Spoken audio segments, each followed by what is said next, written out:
Nesses dias que eu fiquei internado, eu fiquei 35 dias internado e os 6 primeiros foram no CTI. E nesses dias a mensagem que eu prego e a fé que eu tenho foi o que me manteve de pé, porque existe uma diferença entre falarmos a respeito de Deus e termos experiências com Deus. Tem muitas pessoas que passam a vida inteira sem perceber o abismo que existe entre uma coisa e outra. Sabe por que tantos jovens se desviam? Sabe por que tantas vezes a gente se enfraquece? Porque muitas vezes a gente só está reproduzindo algo que alguém disse pra gente. Alguém disse que Deus é bom e a gente repete que Deus é bom. Alguém disse que Deus tem poder para curar, a gente repete que Deus tem poder para curar. Mas ser um embaixador do reino de Deus não significa retransmitir uma mensagem, mas ser a própria mensagem. Jesus não retransmitia uma mensagem, Ele era a mensagem. Ele chega ao ponto de virar para os seus acusadores e dizer o seguinte: olha, vocês podem não gostar do que eu prego, vocês podem não acreditar naquilo que eu falo, mas uma coisa é inquestionável: os meus frutos apontam para o meu Pai. Sabe o que Jesus estava estabelecendo ali? Era um novo nível de entendimento de evangelho, porque os homens que o perseguiam eram os mesmos que ensinavam a respeito das coisas de Deus. Sabe, a gente pode ver pessoas ensinando sobre Deus e quando a tempestade vem, essas mesmas pessoas não saberem onde Deus está. Nesses 35 dias eu tive a graça de entender desde o primeiro dia que não foi Deus quem me colocou nessa tempestade, mas Ele permitiu que ela acontecesse. Sabe, a gente precisa entender que não é Deus quem nos coloca em momentos de crise, não é Deus quem nos arrasta para o meio de uma doença, não é Deus quem tenta tratar o nosso caráter através do câncer ou de qualquer outra doença que venha a fazer com que a gente se torne mais sensível ao que Ele tem para falar. Não é assim que Ele trabalha. Eu ouvi algumas pessoas falando: pastor, eu não sei por que Deus te colocou nessa cama, mas Ele vai te revelar. E eu por dentro, eu falava: será que eu falo ou não falo? Para não constranger, eu ouvi isso algumas vezes e eu fiquei quieto. Mas hoje eu tive a oportunidade de me colocar de pé para falar: não foi Deus quem me colocou numa cama de hospital, foi Ele quem me tirou de lá. Não foi Deus quem colocou uma infecção no meu coração, foi Ele quem retirou dele. Amém? E o que isso tem a ver com você? Tem a ver que as crises que você está passando, não foi Deus quem gerou. Agora, o que eu aprendi nesse tempo no barco é que existem tempestades que Deus permite que a gente passe por elas, mas existem também tempestades que a gente mesmo gera. Eu estou falando para um público aqui que talvez algumas tempestades que você tem enfrentado foram geradas pelas suas próprias mãos. Talvez o relacionamento conturbado que você está foi algo que você procurou. Todo mundo disse que não tinha nada de Deus nesse relacionamento, mas você nem buscou discernir, se lançou nele de cabeça. E aí do nada você se vê no meio da tempestade. E a nossa pergunta muitas vezes é: Deus, por que você me colocou aqui? E a pergunta dos céus dele ecoa sobre nós: e quem disse que fui eu quem te levei até aí? Sabe, existem tempestades que Deus permite que a gente vá. Existem tempestades que a gente mesmo lança sobre si. Agora, eu aprendi também nesse tempo no hospital de meditação e estando completamente sensível ao que Ele tinha para falar. Eu aprendi que assim como existem tempestades que Ele permite que eu vá, e assim como existem tempestades que eu mesmo gero, existem crises que a gente enfrenta que elas nunca foram tempestades. A gente só precisa mudar a nossa perspectiva e olhar de forma diferente. Quando você está no quarto de hospital, você vê o que tem abatido algumas pessoas e a vontade que você tem é falar: meu irmão, você está em crise por causa de um namoro que terminou, olha para mim, meu coração quase parou. Você está em crise por causa de uma porta de estágio que não se abriu, ei, olha para o cara que está do meu lado, ele está inconsciente, ele está completamente dopado. Sabe, ninguém precisa passar por uma experiência como essa que eu passei. Eu sei que tem pessoas me ouvindo que passaram por muito piores. Agora, ninguém pode rejeitar também aquilo que uma experiência como essa pode nos ensinar. Eu aprendi que Deus não nos leva a vivenciar crises assim, mas Ele também não desperdiça nada. Não há desperdício no reino de Deus. Eu imagino Deus olhando para mim numa cama de hospital e falando: ok, eu permiti que você chegasse aí, então vamos aprender algumas coisas. Eu até compartilhei isso com o time, eu falei: sabe, time, o que eu tenho aprendido aqui é que se eu abrir mão da dor da experiência, eu vou me distrair quando eu deveria estar aprendendo. Os primeiros 3 dias que eu passei, eu fiquei no CTI, numa ala de pacientes terminais. A pessoa do meu lado estava entubada e inconsciente, a pessoa do meu outro lado estava entubada e inconsciente. Eu estava numa área de risco, porque os médicos tinham a preocupação de em qualquer momento precisar abrir o meu peito e trocar a válvula. O meu coração estava muito mal. E foi interessante porque esses 3 primeiros dias entre pacientes terminais, para mim foram os 3 melhores dias. Porque ali eu pude experimentar o quanto eu sou dependente da graça de Deus, sabe? Kezinha falou uma coisa que me marcou demais. Ela falou: amor, a gente só dá importância para o poder dos fios quando a nossa vida está por um deles. Quando a sua vida está por um fio, você passa a valorizar os fios que te mantêm de pé. Cara, eu voltei da morte para dizer porque você não precisa perder nada para entender que a vida que Ele te deu é suficiente. Você não precisa perder nada para valorizar aquilo que Ele já te deu. Sabe, Dia dos Namorados eu passei com Kezinha dentro de um hospital. E aí foi engraçado porque eu liguei para a Dona Rose e eu falei: Dona Rose, é Dia dos Namorados hoje, será que a senhora pode fazer alguma coisa especial para mim? Minha esposa vai dormir comigo aqui hoje. Ela falou: tá bom, meu filho, o que você quer? Eu falei: pode ser pão com queijo e café com leite. Sabe, o meu Dia dos Namorados foi especial. Por quê? Porque Kezinha estava comigo. Pastor, mas foi dentro de um hospital. Beleza, mas as paredes ao meu redor não me limitam. A minha mulher estava comigo e está tudo certo. A gente passou o Dia dos Namorados, foi engraçado porque eu fui no banheiro. E quando eu voltei, amor, cadê o pão com queijo? Ela falou: ué, eu comi. Eu falei: caramba, amor, você veio pro quarto e ainda comeu o que tinha para comer? Você veio me visitar, não trouxe nenhum chocolate escondido, ainda comeu meu pãozinho? Aí ela falou: amor, mas eu entendi que era pra gente. Eu falei: não, era pra gente, metade pra cada um, você comeu tudo, pô. E assim foi meu Dia dos Namorados, dentro de um quarto de hospital. Só que eu não pude experimentar algumas coisas. Dia das Mães, eu estava lá internado. Dia dos Namorados, eu passei internado.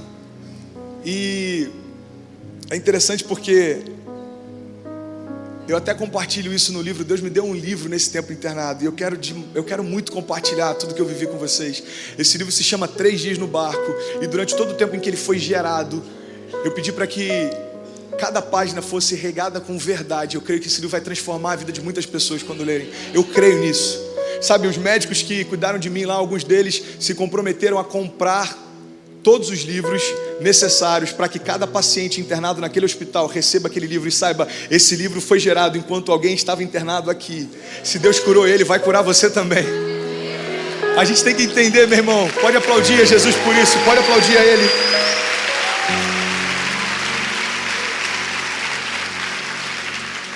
A gente precisa entender que para um cristão, um filho de Deus, todo momento de crise é um momento de oportunidade. É um momento de oportunidade para você experimentar algo sobrenatural. Eu pensei: bom, já que eu estou aqui, vamos fazer valer a pena. O que você tem para fazer, pai? O que você quer falar comigo? E ele começou a me dar revelações. Ele começou a falar comigo sobre coisas simples. Eu comecei a perceber em algumas visitas que eu recebia coisas simples que me chamavam a atenção. Eu comecei a escrever. Eu comecei a escrever. E quando eu vi, tinha um livro.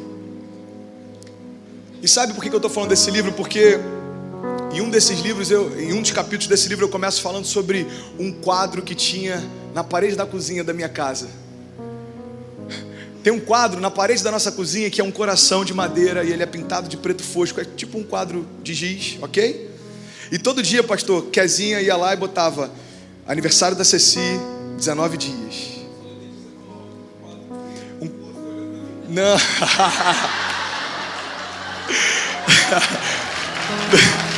Boa, pode aplaudir. Não tem nenhuma relação. É porque você é pai e você vai entender o que eu vou falar. E aí todo dia, pastor, eu levantava para tomar café e eu via que Kezinha tinha apagado a contagem do dia anterior e ela escrevia o número atual de dias que faltam 18 dias. Todo dia eu sentava para tomar café da manhã, aquele quadro estava na minha frente assim: faltam 17 dias. E sabe o que é interessante? Do nada eu me vejo deitado numa cama de hospital, internado, e aquela contagem para mim já não fazia mais sentido, porque eu não podia estar no aniversário da minha filha. Sabe, toda a lembrança que eu tenho do aniversário de 4 anos de Cecília foi gerada através de fotos de quem estava lá, mas eu não pude estar. Toda a lembrança que eu tenho a respeito de como foi o aniversário de Cecília é através de comentários de quem estava lá, me dizendo como foi bom, como ela estava feliz, como ela estava linda, como a festa foi bem decorada. E sabe o que Deus falou comigo? Filho, assim vão ser alguns na sua geração também, contando os dias para um avivamento, esperando ansiosamente para que eu os coloque de pé, dê unção profética e mude toda uma geração. Mas nem todos vão poder estar lá quando isso acontecer. Você tem noção do quanto frustrante seria você ouvir da boca de alguém o que Deus fez na nossa geração? Sabe por que isso é frustrante? Porque você deve estar lá. Você não é um espectador daquilo que Deus vai fazer. Você é o centro do mover de Deus sobre essa geração. Você precisa estar lá, porque sem você vai ser diferente. Sem você alguma parte vai faltar. Sabe, o que Deus tem falado ao meu coração desde que Ele me deu a oportunidade de pregar a primeira vez é para incendiar a nossa geração, com o entendimento de que tudo que Deus deseja fazer na face da terra, Ele vai fazer através de homens e mulheres disponíveis. Nada do que Ele tem para fazer, Ele vai fazer diretamente, sem que passe por mim e por você. Quantos estão entendendo isso? E é sobre isso que eu quero falar nessa noite, sabe? 3 dias no barco mudaram muitas coisas dentro de mim, mas não mudaram a minha fé. Sabe o que eu aprendi? Momentos de crise não alteram a nossa fé, só revelam o nível de fé que a gente tem. Tem momentos de crise, cara, que a gente percebe o quão a gente é incrédulo, ou o quanto a gente tem firmeza naquilo que a gente prega para todo mundo ao nosso redor. Sabe, eu li algo uma vez que me chamou a atenção, eu não lembro quem falou, mas ele falou basicamente o seguinte: Deus não permite que eu passe por momentos difíceis para testar a minha fé, porque Ele já conhece. Na verdade, eu é que preciso conhecer. Sabe, tem momentos que a gente passa, é como se Deus falasse assim: filho, eu vou permitir para que você perceba o quão raso você está, ou o quão mergulhado você está.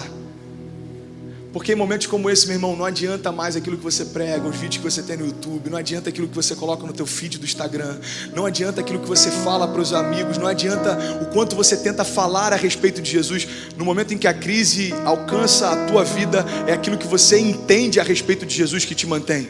É aquilo que você já experimentou a respeito de Jesus que te mantém. Agora preste atenção, eu não estou aqui para me colocar como o homem cheio de fé, como alguém insuperável, porque tem momentos que a gente passa que a gente não consegue se manter de pé, e a nossa fé é abalada, e a nossa fé é esmorecida. Mas nesse caso especificamente, graças a Deus, não foi um desses. Eu não sei se você tem passado por momentos que talvez a tua fé tenha sido estremecida. Eu vim aqui encher o teu coração de expectativas a respeito do que Deus vai fazer. Levanta a sua cabeça e olha para a cruz, porque ela está vazia. Quando Jesus diz: olha, aquele que deseja me seguir, negue-se a si mesmo, tome a sua cruz e segue-me. Ele não fala a respeito de uma cruz com Cristo crucificado. Ele fala a respeito de uma cruz vazia, que só tem manchas de sangue. Meu irmão, quando Jesus te convida a caminhar com Ele, não é para você caminhar de crise em crise, de deserto em deserto, de problema em problema, não. O convite que Ele tem para nós é para caminhar com Ele de glória em glória, rompendo todos os dias o sobrenatural, vivendo todos os dias coisas novas. Quantos creem nisso? E eu fiquei 35 dias, e aí, talvez alguns perguntem: pastor, por que 3 dias no barco? É porque alguns meses atrás eu tive a oportunidade de pregar numa conferência. E nessa conferência um amigo meu chamado André Aquino, alguns aqui devem conhecer, ele estava ministrando nessa conferência também. Ele me abraçou, ele falou: amigo, eu tive uma visão com você, e nessa visão eu via você num barco por 3 dias com Jesus, e você estava completamente isolado de tudo, cara. Era só você e Jesus dentro de um barco, afastado de todo mundo, isolado de todo mundo. E eu não discernia ao certo qual é a mensagem, o que Deus queria falar, mas é basicamente isso que Ele falou comigo. Eu falei: amém. E o último Next que eu pude dirigir, o Vitor Azevedo estava aqui pregando, e naquele dia eu já estava muito mal. Começaram a aparecer manchas de sangue pisado nas minhas mãos, na planta dos meus pés. Eu já estava me sentindo cansado. A gente saiu do Next, foi jantar, e eu comecei a ter calafrios no meio do restaurante. Algumas pessoas estavam aqui, lembram disso. Eu comecei a ter calafrios, eu comecei a tremer de frio, eu comecei a sentir febre. Kezinha falou que eu tive alucinação naquela noite por causa da febre. Só que domingo tinha culto, o pastor Felipe estava viajando, eu tomei alguns antibióticos, eu botei um anestésico na garganta, e eu vim para cá, dirigi os 2 cultos. Segunda-feira eu fui para Cabo Frio, dirigi o culto lá. E aí quando chegou na terça-feira eu não estava aguentando mais de pé, eu fui fazer os exames. E sabe qual foi a primeira coisa que me chamou a atenção? Quando eu fiz os exames, a médica falou assim: olha, você precisa correr para a Fiocruz e levar a amostra do teu sangue lá. Eu falei assim: como assim para a Fiocruz? A Fiocruz, para quem não sabe, é uma das fundações mais relevantes no mundo em pesquisas de epidemia e doenças. Eu falei assim: como assim levar o meu sangue para a Fiocruz? E sabe uma coisa que eu lembro nitidamente como se fosse hoje? Eu na ponte Rio-Niterói dirigindo o carro, no banco do lado estava o Renan, e no colo dele estava um isopor com o meu sangue. Eu estava indo para a Fiocruz sem ter a menor ideia do que estava acontecendo dentro de mim. Quando eu volto para o hospital, os médicos fizeram um exame. E desculpa dar em detalhes, mas eu estou tentando enxugar ao máximo para que você entenda a experiência que eu passei, amém? E aí, eu termino de fazer o exame, passo o efeito da anestesia. E eu falei, e aí, sogrão, tá tudo bem? Ele falou, não, Dequinho, tá tudo bem, tá tudo certo. A gente só vai precisar comprar alguns remédios, mas tá tudo bem. Eu falei, ok. Aí a gente foi para o centro de Niterói, a gente entrou numa farmácia para comprar alguns remédios. Ele me chamou no meio da farmácia e falou, Dequinho, olha só, o que você tem é muito sério e você precisa ser internado às pressas. E você vai ficar pelo menos de 1 mês a 2 meses internado. E eu falei, sogrão, não tem como. Tem culto domingo que vem, pastor Felipe está viajando, é dia das mães, é domingo de ceia, eu tenho 2 casamentos para fazer. Tem o casamento do PH para fazer, tinha um outro casamento de uma pessoa da minha família. Ele falou, não, Dequinho, você não está entendendo, você precisa ser internado hoje, porque senão seu coração pode parar. Eu falei, tá bom, vamos lá em casa então, vou pegar as roupas e vamos ser internado. Agora, qual que é o grande problema? Eu não tinha plano de saúde, eu não tinha nem como ser internado. E olha só que interessante, algumas ovelhas minhas lá de Cabo Frio tenho ajudado a implantar uma igreja nossa lá. Eles são médicos e eles nunca vêm para o Carisma na quarta-feira. Nessa semana eles estavam aqui justamente nesse dia. Eles correram lá em casa e quando ele viu o exame, ele falou, pastor, você precisa ser internado agora, porque o seu coração está tomado por uma vegetação, a sua válvula mitral está muito ruim. E se algum pedaço dessa colônia de bactérias se soltar, você pode ter um AVC. A gente pode ter que abrir o seu peito e trocar a válvula. Eu falei, tá bom, já entendi, tá bom. Deixa eu fazer minha bolsa e vamos lá. Eu fiz a minha bolsa e você consegue imaginar o quão louco que é? Você num dia está bem, de pé, pregando, no outro você está correndo para ser internado às pressas. Sabe o que eu aprendi com essa experiência? Preste atenção no que eu vou te falar. Eu vou fazer uma analogia agora entre o nosso coração e as nossas emoções. Você sabia que alguns que estão me ouvindo aqui, o coração também não está bem, mas às vezes a gente só consegue perceber isso quando existem sinais visíveis de que alguma coisa dentro de nós não está caminhando bem. Você sabia que tem momentos na nossa vida em que a gente está tão mal que a gente precisa chegar ao ponto de quase parar para reconhecer que precisa de ajuda? Você sabia que tem momentos na nossa vida que a gente está tão ferido por dentro, mas como é dentro de nós, a gente não percebe até que se torne visível, e todo mundo, quando olhe para a gente, perceba que alguma coisa dentro de você não está legal. Sabe, a gente não precisa chegar nesse limite para experimentar a graça de Deus. Você que está me ouvindo hoje, você que ainda não se rendeu a Ele, você pode hoje, no final desse culto, dizer sim para esse amor. Você não precisa chegar no fundo do poço para perceber que Ele pode te restaurar. Você não precisa chegar no fim da linha para perceber que Ele pode mudar a tua história. Aceite essa verdade hoje, deixa Ele transformar a tua vida, deixa Ele transformar a tua história nos melhores dias, coisas que você nem imaginou, Ele deseja fazer por você. Quantos creem nisso, digam amém. Só que o meu coração fisicamente não estava bem e eu não tinha ideia disso. E aí a gente chega lá no hospital e para mim esse foi um dos momentos mais difíceis. Me colocaram numa maca, me despedi do meu sogro, do meu cunhado. E aí você começa a entrar naquele centro, no CTI, frio demais, muito gelado. Aí eles me colocaram lá nessa ala de pacientes no nível mais delicado, vamos dizer assim. E aí falaram, André, tira sua roupa por favor. Eu falei, tá bom, tirei a roupa. Ele falou, não, tira toda a sua roupa, você precisa usar uma fralda. Eu falei, eu não vou usar uma fralda, eu estou bem. Aí o enfermeiro falou, não, você não está entendendo. Você está no CTI, você precisa receber medicação urgente, você aqui é um paciente, você precisa colocar uma fralda. E por mais que possa parecer engraçado, para mim foi muito humilhante, cara, perceber que eu estava completamente dependente, deitado numa maca, agora era mais um paciente, cara. Colocaram um catéter aqui na subclave, começaram a fazer um monte de exames, minha saturação estava baixa, colocaram um tubo de oxigenação. E aí alguém que estava bem um dia antes, agora está deitado numa cama de CTI e não tem ideia ainda do que está acontecendo dentro de si. Sabe, quando as luzes daquela ala se apagaram, a primeira coisa que veio à minha mente foi: será que esse é o barco que aquele meu amigo tinha tido a visão? E por incrível que pareça, de todo o meu tempo internado, os 3 primeiros dias foram numa ala de pacientes terminais. E ali eu fiquei sozinho com Jesus num barco. No 4º dia os médicos vieram e falaram, olha, você já está melhor, a gente vai te levar para uma outra ala do CT. Eu falei, não, deixa eu ficar aqui. Eles tiveram a mesma reação que vocês. Como assim, você quer ficar aqui, você já está melhor? Eu falei, não, mas aqui não tem distração. Preste atenção nisso, aqui não tem distração. Meu irmão, quando você vive por um propósito, Você não quer desperdiçar nenhum dia para realizá-lo, esse propósito. Eu entendi desde o momento que eu cheguei, se Deus me permitiu chegar aqui, Ele quer falar comigo. Eu não quero me distrair enquanto eu deveria estar aprendendo. Eu não quero me entreter enquanto eu deveria estar aprendendo. Porque se a gente buscar entretenimento quando deveria estar aprendendo, vão chegar momentos na nossa vida que a gente vai precisar se colocar de pé com autoridade, só que a gente não vai saber o que falar, porque a gente estava tão entretido quando deveria estar aprendendo. A gente estava tão distraído quando deveria estar ouvindo Deus falar. Sabe, todo homem que se levanta com autoridade só pode fazer isso quando antes ele se sentou para ouvir Deus falar com ele. Jesus, ele ensinava, e a palavra de Deus diz que ele ensinava como quem tinha autoridade, mas ele ensinava sobre as mesmas coisas que os homens que o perseguiram também ensinavam. Qual era a diferença? É porque ele parou para ouvir o Pai falar antes de falar às multidões. Eu falei, eu não quero me distrair, cara. Outra aula tem TV, as pessoas já estão melhor, vão ficar falando aqui, tá todo mundo inconsciente, só tem eu e Deus aqui, ninguém conversa comigo, ninguém puxa assunto. E aí o médico falou, não tem como, infelizmente, chegou um paciente que está muito pior do que você, a gente vai precisar te substituir. E aí depois de algum tempo, para resumir bastante, me levaram para o quarto, e olha só que incrível o que Deus fez comigo nesse lugar, preste atenção, me levaram para o quarto com o número 210.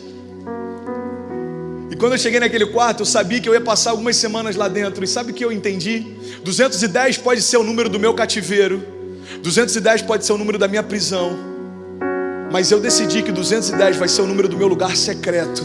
Eu vou ouvir Deus falar nesse lugar como eu nunca ouvi antes. Eu vou experimentar a graça de Deus nesse lugar como eu não experimentei em outros. Sabe, o que nos limita não são as paredes ao nosso redor, são as paredes dentro de nós.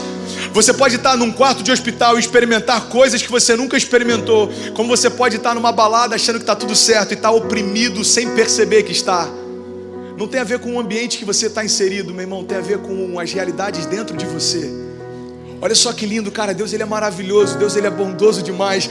2 meses antes da minha internação, eu ministrei exatamente sobre isso, nesse púlpito, nessa igreja. Eu falei a respeito das realidades dentro de nós, que são capazes de transformar as realidades ao nosso redor. É como se Deus já estivesse falando comigo aquilo que eu precisaria lá na frente, para enfrentar alguns novos desafios. Eu preguei nessa igreja a respeito de Paulo e Silas, a mesma passagem que Casinha, sem saber, começou esse culto. Paulo e Silas estão presos, eles estão cativos, eles estão acorrentados, mas preste atenção, por mais que o exterior deles fosse uma prisão, o interior deles era livre. Eles estão no meio de uma prisão e eles começam a adorar, eles começam a cantar louvores. E sabe o que acontece? Enquanto eles estavam tirando as realidades de dentro e colocando para fora, aquele cativeiro se rompeu, houve um grande terremoto e eles foram libertos. Quantos podem dizer glória a Deus por isso? Eu preguei sobre isso, sabe o que aconteceu?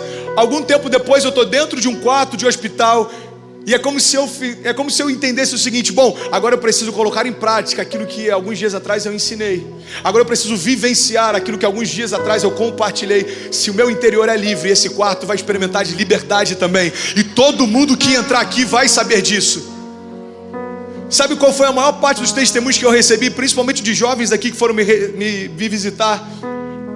Pastor, eu achei que eu ia te encontrar de uma forma, mas eu saí renovado. Foi tão inspirador esse tempo que a gente passou junto. Pastor, eu vi tanta serenidade no teu semblante. Pastor, foi tão bom o tempo que a gente esteve junto.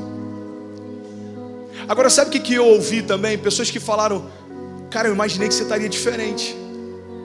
Você está bem, cara. Eu imaginei que você estaria abatido. Eu imaginei que você estaria desanimado. E sabe o que me causou estranheza? Preste atenção.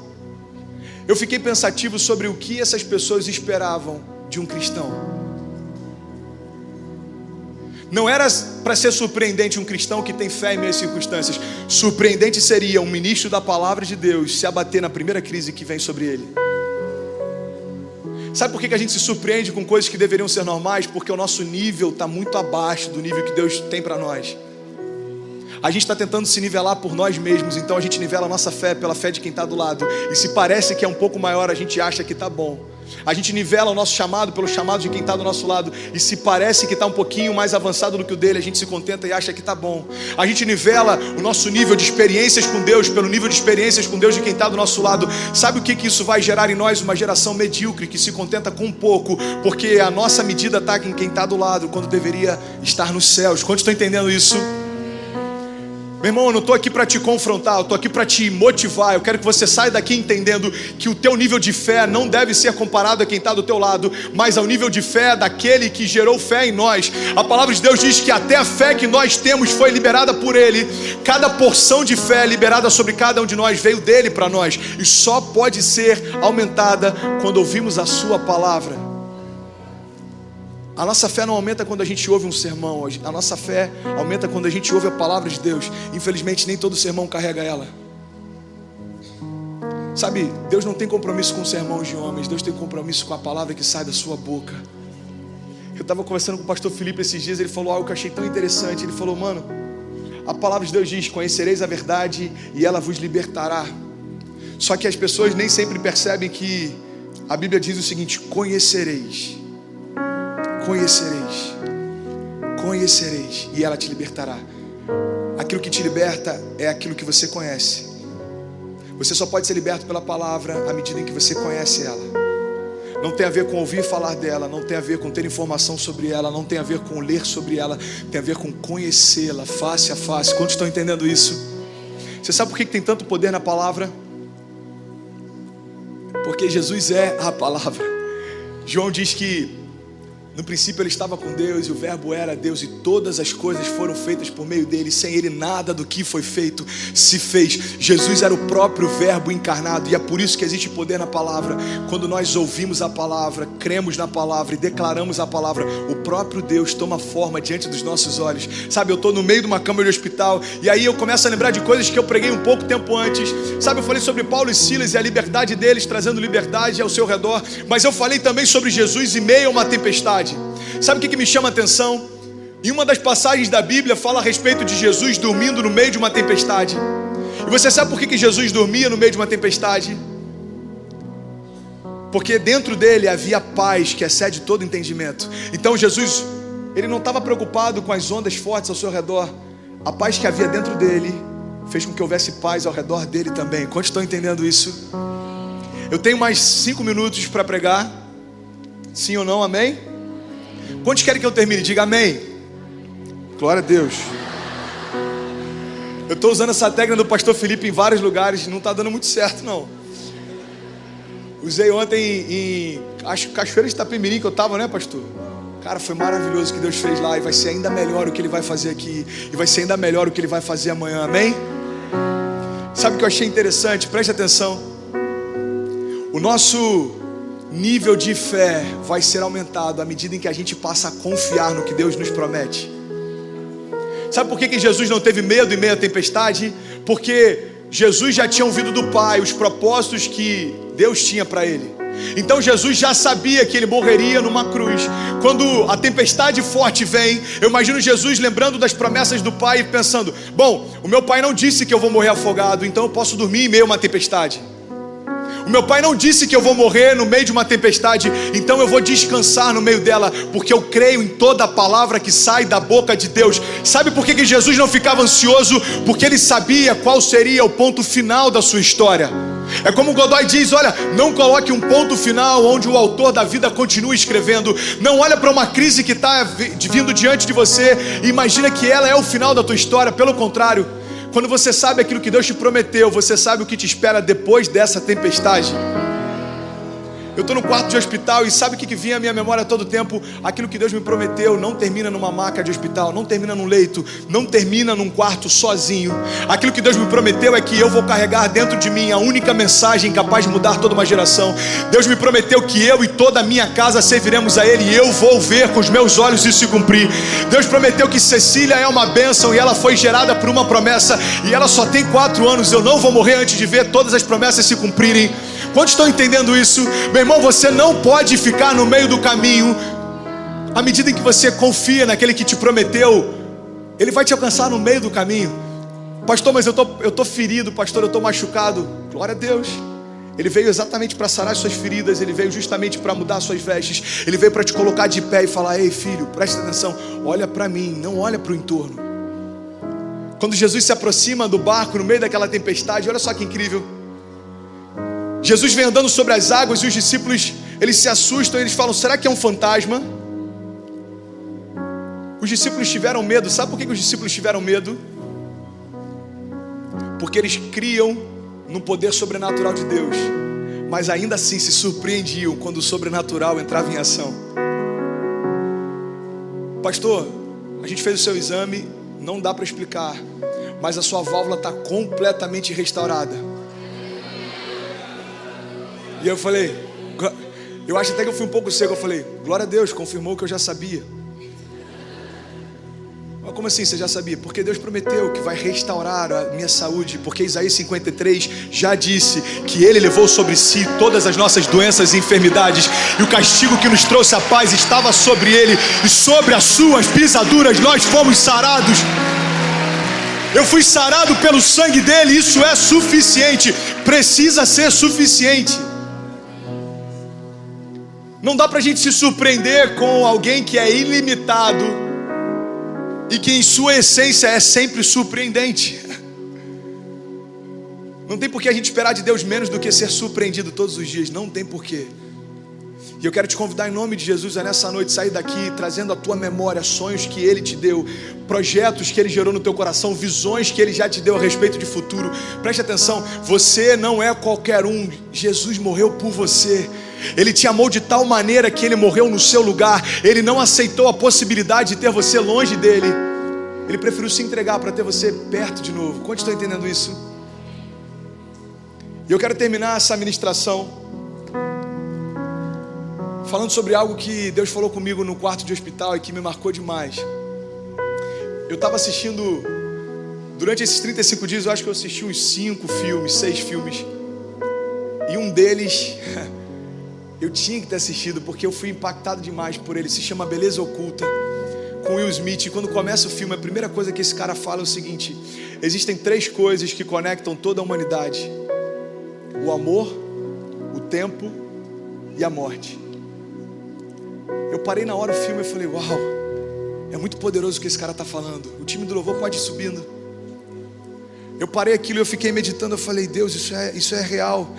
Essas 3 verdades conectam toda a criação: o amor, o tempo e a morte. E ele ainda disse o seguinte: todo mundo deseja receber amor, todo mundo se preocupa com o tempo que tem, todo mundo teme a morte. E eu parei o filme, Renan, eu fiquei meditando sobre isso. Sabe o que Deus falou comigo? Deus falou assim: filho, no princípio de todas as coisas, só o amor estava disponível. Filho, no princípio de todas as coisas, o homem não se preocupava com o tempo, porque vivia acima dele. Deixa essa palavra entrar em você e gerar vida, preste atenção. Filho, no princípio de todas as coisas, o tempo não limitava o homem era comigo, Senhor do tempo. Filho, no princípio de todas as coisas, o homem não temia a morte, porque sequer sabia que ela existia. Quando o homem toma do fruto da ciência do bem e do mal, ele passa a saber tudo que existe, tudo que pode vir sobre ele. E é por isso que as vergonhas dele agora precisam ser cobertas. O homem descobre que agora o tempo pode limitá-lo e que a morte pode sucumbi-lo também. Agora preste atenção, olha para mim, olha só que coisa maravilhosa. Sabe o que Deus falou comigo também? Filho, o que Jesus fez foi restaurar tudo que o pecado tirou de você. Porque naquela cruz o amor em forma de sangue conectou de novo essas 3 verdades. Aquele que agora aceita o amor vai viver acima da linha do tempo e vai vencer com ele também a morte. Quantos creem nisso? O amor, o tempo e a morte são coisas que marcaram a história de toda a criação. Mas aqueles que estão em Cristo não precisam mais ter preocupação com o tempo e muito menos temer a morte. Sabe por que a gente fica ansioso tantas vezes? Porque a gente quer correr atrás do tempo e fazer enquanto dá tempo. Você sabe por que Deus não é ansioso? Porque Ele é eterno. Aquilo que Ele te prometeu, existe todo o tempo do mundo para cumprir. Então eu quero te convidar a ficar de pé em nome de Jesus. E eu quero orar com você nessa noite. Fique de pé em nome de Jesus. Feche teus olhos, não deixa nada te distrair. A presença de Deus é real nesse lugar. A presença de Deus é real nesse lugar. E sabe, a presença dEle é tudo que precisamos. A presença dEle é suficiente para mudar a nossa história. A presença dEle me alcançou no leito de hospital, te alcançou na tua casa. A presença dEle te envolveu desde o ventre da tua mãe. Na verdade, a presença dEle já te revestia antes do ventre da tua mãe existir. Antes dela existir, Ele já era Deus e Ele já te amava. Antes da tua casa existir, Ele já era Deus e Ele já sonhava com você. Ele é antes de todas as coisas e Ele permanece depois de todas elas. Feche os seus olhos em nome de Jesus e eu quero orar com você. Feche os teus olhos. Feche os teus olhos. Deus, nós clamamos, venha sobre nós, Pai. Venha sobre nós com a Tua presença nesse lugar e marca a nossa história. Nós não queremos caminhar segundo aquilo que nós vemos, mas segundo toda a palavra que já foi liberada da Tua boca. Vem sobre essa geração, nos coloca de pé novamente, Pai, e libera sobre nós projetos e sonhos que foram gerados nos céus. Vem sobre nós e retira de nós as amarras que tentam nos prender. Vem sobre nós, Pai, e retira as correntes que nos impedem de avançar. Vem sobre nós, Pai, e libera sobre nós unção capaz de despedaçar todo jugo. Vem sobre nós, Espírito Santo de Deus, e restaura aquilo que foi perdido no Éden. Vem sobre nós, Espírito Santo de Deus, vem sobre nós. Aviva essa geração. Eu declaro sobre vale de ossos secos, poder de Deus trazendo vida onde só existia a morte. Eu declaro em nome de Jesus no meio da nossa geração, sonhos voltando a viver. Eu declaro em nome de Jesus no meio da nossa geração, projetos que só existiam nos céus, agora invadindo todas as ruas da face da terra. Eu declaro sobre você, vida de Deus. Você que recebe isso, feche teus olhos em nome de Jesus e deixa o Espírito Santo ministrar no teu coração. Deus, eu declaro, Pai, eu declaro que 2017 já é o melhor ano da minha vida, sabe? Paizinho, desde o primeiro culto até o dia de hoje, eu sempre declarei que 2017 já é o melhor ano da minha vida. E talvez alguns, no momento em que eu estava no leito, não entenderam isso. Como que ele pode declarar que 2017 é o melhor ano da sua vida se agora ele está numa cama? Preste atenção. Você sabe por que 2017 é o melhor ano da minha vida? Porque 2017 é um ano em que eu quase morri, mas 2017 também é um ano em que eu venci a morte. 2017 já é o melhor ano da minha vida. E se você crê nisso, adora Ele, adora Ele, adora Ele. Pai, nós te agradecemos por essa noite, por essa palavra viva e por tudo que vai acontecer a partir da liberação dela. Nós declaramos, Jesus, você pode levantar suas mãos, declarar isso e diga: Pai, nós declaramos céus abertos nesse lugar. Diga aí, um marco profético na nossa vida, na nossa casa e na nossa jornada de fé. Diga: nunca mais seremos os mesmos, em nome de Jesus. Irmão, se você crê nisso, você pode fazer barulho aí no teu lugar. Preciso de pelo menos uns 100 incendiários aqui. Vamos, alguém aqui nessa noite. Aleluia, aleluia.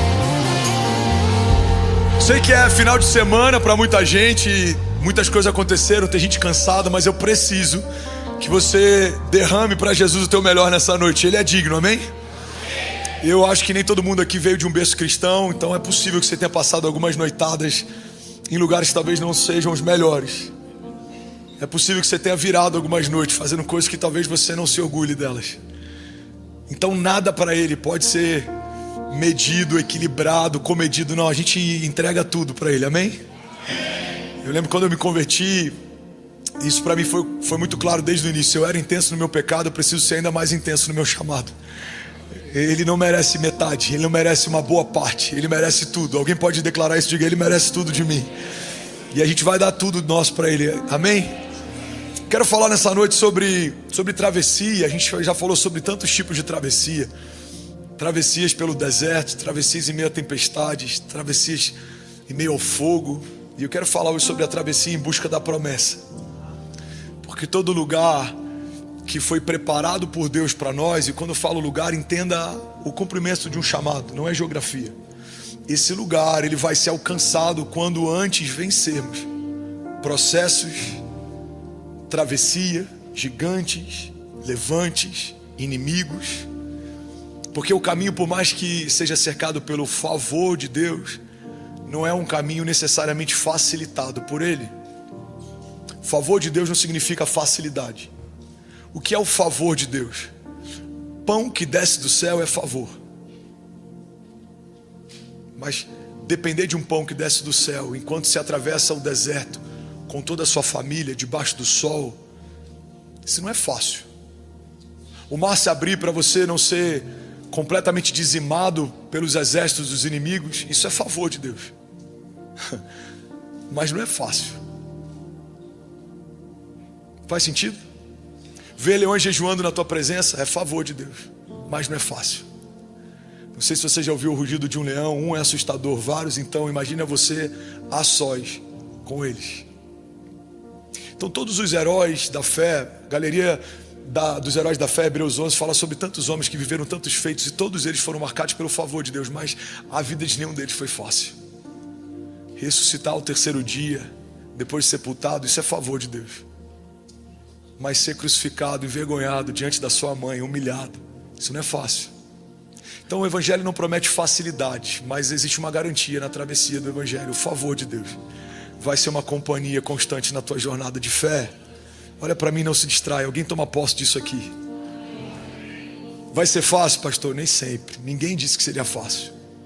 Mas o favor de Deus é um acompanhante, é um bom companheiro. Ele é presente. Uma das promessas que Ele nos fez é: eu estarei com vocês todos os dias. E é sobre isso que eu quero falar hoje. Números 13:30. Diz assim: então Caleb fez calar o povo perante Moisés e disse: certamente subiremos e a possuiremos em herança, porque seguramente prevaleceremos contra ela. Versículo 31. Porém os homens que com ele subiram disseram: não poderemos subir contra aquele povo, porque aquele povo é mais forte do que nós. Alguém pode dizer glória a Deus por essa palavra? Quero te levar para um lugar. O povo está há anos caminhando em busca de uma promessa. Eles têm a promessa, conhecem o Deus da promessa, viveram livramentos, vivem em favor de Deus, mas agora estão diante da terra prometida e eles têm medo, porque, guarda isso aqui, irmão, você pode viver a vida inteira em busca de uma promessa, mas quando chega a hora de conquistá-la é assustador. Falo isso com propriedade. Te empurram profeticamente para um lugar. Tem estações que tudo acontece, parece que está fora de controle, mas na verdade, enquanto parece que está tudo desmoronando, pode estar tudo profeticamente se encaixando. Mas ainda assim, quando chega a hora de tomar posse, é assustador. É como alguém que ama a sua namorada, que se torna noiva, mas no dia do casamento, irmão, frio na barriga. Quando houve a marcha nupcial, meu Deus do céu, é de verdade, está acontecendo. É como alguém que vai se tornar pai. Todo mundo aqui é maduro para entender que a noite em que a criança foi concebida, ou o dia, ou a tarde, ela é cercada de alegria, amém, gente? Alguém pegou a chave aqui ou não? Mas quando chega a semana do nascimento do bebê, e quando a bolsa estoura,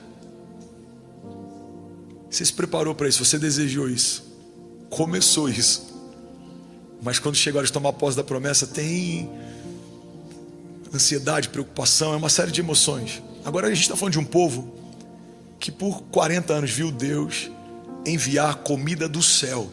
Alguém já viu Tá Chovendo Hambúrguer, aquele filme? Irmão, aquilo ali nada mais é do que o povo viveu. Não é louco a gente ver aquilo, ver uma animação e falar: cara, que loucura. É isso que eles viveram. Eles viram Deus alimentando eles no deserto. As roupas não se gastavam, os calçados não se desgastavam.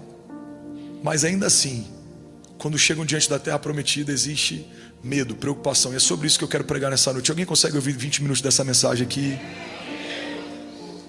Então é nesse contexto que eu quero te levar. Imagina que você está no meio do povo. Os espias voltaram. Alguns trazem um bom relatório e outros amedrontam o povo, mesmo sabendo da herança. E é nesse lugar que você está o tempo inteiro. Você discerniu algo, ouviu algo, percebeu algo de Deus, compartilha com alguém. A maior parte não vai acreditar. Guarda isso aqui: se os sonhos que você carrega, se a maior parte das pessoas que te cercam concordam, provavelmente seja uma boa ideia, mas não necessariamente é uma ideia de Deus. A ideia de Deus para Moisés é: vai e fala com o faraó que é para liberar o povo. Cara, isso é absurdo. A ideia de Deus é: pega o cajado, toca no mar, vai se abrir. Isso é absurdo. A ideia de Deus é: Pedro, como eu falei no último culto, lança um anzol e vai vir da boca de um peixe a provisão. Pedro precisava de ouro, não de peixe, mas de dentro da boca do peixe veio o ouro. Isso é absurdo. E várias outras vezes que várias outras coisas aconteceram de forma inusitada. Agora, quando todo mundo concorda com algo, você pode, não vou generalizar, mas você pode estar diante de um problema. Pode ser uma boa ideia sua, que não necessariamente o céu aprova. Um grande exemplo disso é Babel. vários homens reunidos em torno de uma ideia, todos tinham unidade, estavam alinhados e tinham um bom projeto, mas Deus não se agradou do que viu. Agora, Atos 2 fala a respeito de um povo que é muito menor do que o povo que viu Jesus. A Bíblia diz que quando Jesus diga, olha, não saiam, permaneçam até que venha sobre vós, e dias depois, quando Atos 2 acontece, dezenas daquelas pessoas que ouviram Jesus falar, desistiram de esperar e foram embora. Irmão, a travessia em busca da promessa é o que separa meninos de homens, mas é o que também testa a nossa convicção, porque quem sabe o que espera, espera. Mas quem duvida do que se espera, em algum momento desiste de esperar. Será que de fato é Deus? Será que é de Deus? Será que vai acontecer? E quando esses serás começam a ter acesso à nossa mente, a travessia fica pesada e a gente começa a aceitar como uma boa ideia desistir. Então é nesse lugar que a gente está. Alguns espias trazem uma série de serás, mas alguns homens se lembram da promessa. E fica tão nítido quem confia na promessa e quem começa a duvidar dela. Por quê? Porque as suas escolhas definem aonde está firmada a tua fé. Se a sua escolha é avançaremos, conquistaremos, significa que a sua fé está firmada na promessa. Se a sua escolha é retrocederemos, desistiremos, significa que a tua fé talvez estava firmada só em uma expectativa, mas não numa promessa. Faz sentido? Estou há 15 anos esperando gerar filhos, pastor. Você ainda crê? Ainda creio. Então você está firmado numa promessa. Estou um ano lutando contra essa doença. Você ainda crê? A travessia testa, irmão, nossa motivação e também a nossa fé. Tem coisas que talvez a gente não conquiste, mesmo que a gente morra esperando por elas, mas é melhor morrer esperando do que desistir e não esperar. Tem pessoas que aguardaram por uma cura que talvez não se manifestou. A gente não entende o porquê. Mas se em algum momento eu tiver que lutar para sobreviver e o Senhor não quiser me poupar, que eu morra crendo, mas não desista de crer enquanto espero. Faz sentido? Porque quando chegar diante dele, a gente não vai ter isso sendo imputado como juízo. Não, você creu até o fim. Você aguardou até o fim. Vocês estão comigo? Então vamos junto, não desanima. Números 13. Primeira parte desse texto. Então Caleb fez calar o povo perante Moisés. Primeira coisa, irmão, quando você está atravessando algo em busca de uma promessa, você vai ter que calar algumas vozes. Se você não calar essas vozes, em algum momento essas vozes começam a se tornar conselho. E a pior coisa que pode acontecer para alguém é ouvir conselhos de alguém que não te empurra para o teu destino profético. Se Jesus tivesse ouvido o conselho de Pedro, a redenção não teria se manifestado. Pedro aconselha Jesus e é um bom conselho, é um conselho pautado em zelo, é um conselho de alguém que amava Jesus. Ele fala: Jesus, de forma alguma a gente vai permitir que você seja entregue. E aí Jesus, a partir de um bom conselho, reage dizendo: para trás de mim, Satanás. Nem todo bom conselho me empurra para o meu destino profético. Faz sentido? Então a gente precisa entender, irmão, que tem momentos que a gente vai ter que calar algumas vozes. Vozes de condenação, vozes de acusação, vozes de calúnia, mas também vozes que têm como principal propósito nos poupar de uma travessia que custa muito ou custa tudo. Talvez se a minha mãe, como mãe, tivesse visto toda a história, ela me aconselharia no início do meu chamado, talvez a não me envolver com o meu chamado. Talvez se eu soubesse todo o destino que o Benício tem pela frente, ou a Cecília ou a Chloe, como pai que ama, tentaria poupá-los de toda a travessia. Por quê? Porque eu não só vi o fim, eu vi o meio. É por isso que muitas vezes Deus te revela parte do fim, mas não te revela nenhuma parte do meio. Porque se soubéssemos toda a travessia, abortaríamos muitas promessas. A Bíblia diz que quando Deus fala com Abraão, o convite dele é: sai do lugar que você está e vai para o lugar que eu te mostrarei. O lugar novo não é revelado, mas o lugar que não é mais para estar, é claro, não é mais aí, não é o teu lugar, não é a tua geografia, sai da tua parentela. Então Abraão não sabe o que vem no meio do caminho, mas Abraão foi chamado para ser pai de multidões. No meio do caminho tem deserto, no meio do caminho tem gigantes, tem inimigos, no meio do caminho tem provação, no meio do caminho tem um filho, fruto de uma precipitação. Mas no meio do caminho também tem um filho gerado de uma promessa. No meio do caminho tem Isaac, e tem aquela montanha que assistiu um pai levar um filho para sacrificá-lo como se fosse o próprio cordeiro. Uma montanha testemunhou a fidelidade de um homem que clamou por anos para ter algo e que quando Deus pediu não hesitou em entregar. Então o meio do caminho de Abraão tem muitas coisas. O final do caminho é pai da fé, mas o meio do caminho é assustador se a gente soubesse antes de começar a caminhar. Então, irmão, guarda isso aqui. Muitas vezes você vai ter a revelação de duas partes, como começa e, se você for fiel até o fim, como termina. Mas você não tem ideia do que você vai ter que enfrentar no meio do caminho. Pedro encontra Jesus, as redes vazias, ele está frustrado, ele fala para lançar as redes, ele lança, as redes quase se rasgam, os barcos quase afundam. Aquele é o primeiro momento, é o ato 1 de uma história extraordinária de um apostolado. Qual que é o final da história?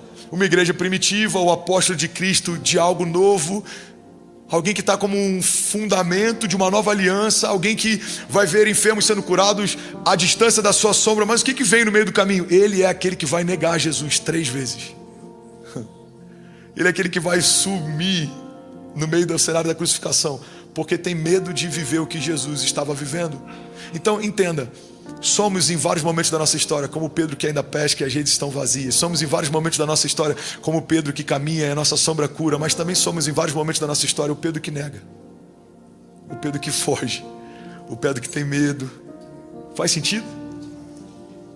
Então a primeira parte que me chama a atenção nesse texto é: então Caleb fez calar o povo perante Moisés. Fala comigo, eu preciso calar as vozes que não são a voz de Deus. Diga: toda voz que não é a voz de Deus não tem espaço na minha jornada. E aí vem a segunda parte, ele diz assim: certamente subiremos e possuiremos em herança. Irmão, aqui tem um homem que tem certeza do que vai viver porque tem confiança em quem prometeu. Tem duas chaves aqui. Ele diz: possuiremos em herança. Ele diz certamente, ou seja, é certo, não tem dúvida, não tem margem, não tem erro, não tem como. Se Deus prometeu, Ele é fiel para cumprir o que prometeu. A Bíblia diz que Ele é poderoso para fazer infinitamente mais do que tudo que pedimos ou pensamos. Então, primeira coisa, eu tenho certeza no caráter de Deus, logo eu tenho certeza na promessa que é fruto do caráter dele. Vocês estão comigo aqui, gente? Alguém comigo aqui? Eu sei que a sua alma está refrigerada por conta do momento de louvor que a gente teve, mas eu preciso que você não se distraia. Não olha para quem está do lado, para a produção, para a câmera. Tem uma palavra aqui que pode liberar o teu destino profético, pode mudar a tua história hoje, amém? Então, quando eu conheço o caráter, eu sei o que esperar. Eu sei o que esperar da Kezinha. Se eu prometer que vou chegar no horário e chegar outro, eu sei o que esperar. 17 casado, irmão, 19 junto. Eu sei o que esperar da Cécia, se eu fizer algo que ela quer que eu faça, ou se eu não der o que ela quer que eu dê. Agora, quando conhecemos o caráter de Deus, sabemos o que esperar desse Deus. E se é Ele quem prometeu, sabemos o que esperar dessa promessa. Vai acontecer. Amém? Então ele está dizendo, Caleb está dizendo: olha, certamente possuiremos. Por quê? Porque somos fortes? Não, estamos enfraquecidos, cansados. O nosso número é muito menor do que o número que começou a travessia. Os nossos inimigos são maiores, eles são mais fortes, estão empoderados, fortificados. Mas por que ele tem certeza?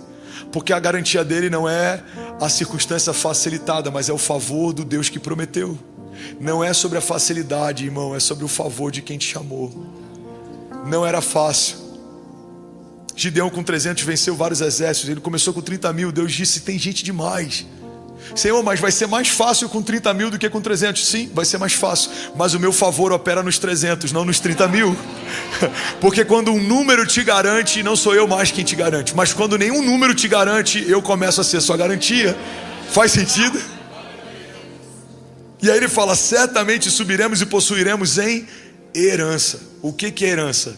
É algo que não foi comprado. Irmão, pega isso aqui. Herança é algo que não fui eu quem comprei, mas alguém que veio antes de mim comprou e deixou para eu usufruir. Não é o princípio da herança? Herança não é a minha conquista. Herança é a conquista de alguém que vem depois de mim. Não, que veio antes. O Benício não pode estabelecer uma herança para o André, mas o André e a Kézia podem estabelecer uma herança para o Benício, porque é o pai que deixa herança para o filho. Então quando o Caleb está dizendo possuiremos em herança, ele está dizendo, essa terra não fomos nós quem conquistamos, o nosso pai que conquistou, já é nossa por herança, porque o nosso pai nos garante, ele nos deu.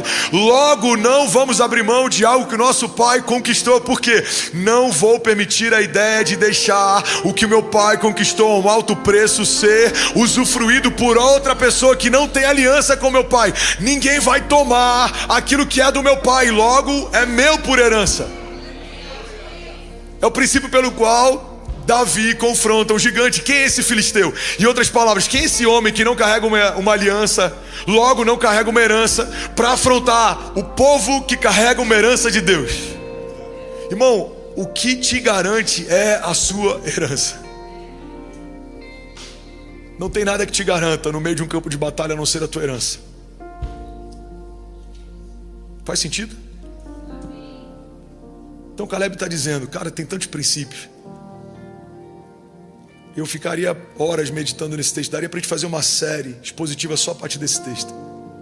Porque aqui vemos um homem remando contra a maré, indo contra as vozes, crendo a despeito das circunstâncias, confrontando os espias que trazem desânimo, militando contra os ladrões de alegria e trazendo a memória do povo que traz esperança. Por quê? Porque foi Deus quem prometeu.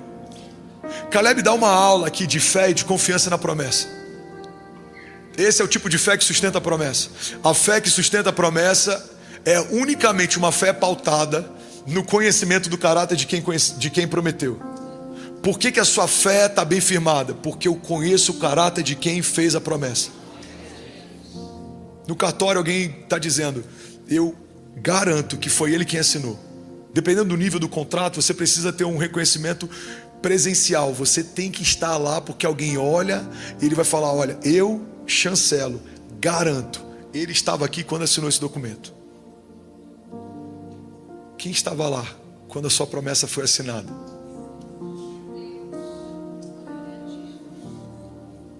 Quem estava lá? O pai estabeleceu uma promessa. O filho é quem garante a promessa. Porque a palavra de Deus diz que todas as promessas temos nele o sim, e por meio dele nós dizemos amém. Assim seja. Então o Pai estabeleceu a tua promessa, o Filho sustenta a tua promessa, e a partir do Espírito Santo você vai viver a tua promessa. Jesus, vamos para Jesus, vamos voltar à nova aliança, Novo Testamento. Ele fala, eu preciso ir para o Pai, porque se eu não for, o Espírito não virá sobre vós. Então a primeira parte da história, vemos um Deus soberano operando em todo o tempo a Trindade. Mas na primeira parte da história vemos um Deus operando o tempo inteiro. Na segunda parte dela vemos o Filho se revelando, sendo encarnado, depois ressurreto. A terceira parte da história, que agora está com a gente, é a partir do poder do Espírito derramado sobre a carne. Agora é o Espírito que opera em nós. Por isso que Paulo diz, o mistério que esteve oculto por épocas e gerações, agora eu posso dar a vocês o conhecimento. E esse mistério é Cristo em vós, a esperança da glória. Nascemos em Cristo e fomos revestidos do Espírito. Então o Pai, o Filho e o Espírito Santo estão atestando, fomos nós quem fizemos a promessa. Nós sustentamos ela, nós vamos cumpri-la. Se você crer e não duvidar, se você permanecer e não retroceder, se você olhar para frente e não para o lado. Alguém está tomando posse disso aqui? Diga amém. Certamente subiremos e possuiremos a herança. Porque agora vem mais uma palavra de alguém firmado numa confiança absoluta. Porque seguramente prevaleceremos contra eles. Caleb, os gigantes são muitos. Seguramente.